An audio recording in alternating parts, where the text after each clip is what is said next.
ভাই একটু কথা বলতে হবে। এই যে ভাইয়া বাটারস্কচ। কি ভাই কি ভাই? এটা হচ্ছে বাটারস্কচ, জাতীয় কেক।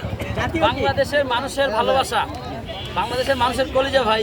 এটা যদি মানুষ এত ভালো না বাসতো, 64 জেলা থেকে মানুষ খেতে আসতো না।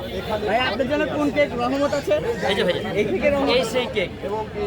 আমি একটা হলুদ লেবু আরেকটা কাটবো, প্লাস আপনাদেরকে বলতেছি। ভাই আর একটু কথা বলতে না করেন। এই পুডিংটা ইয়ে দাও।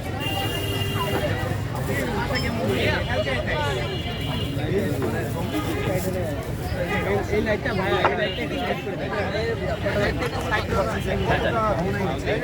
এই লাইটটা আপনি এখানে যাতায়াত করছেন? অবশ্যই কমেন্ট করে ভাইয়া এখন আপনার দিকে হয়। আসবেন।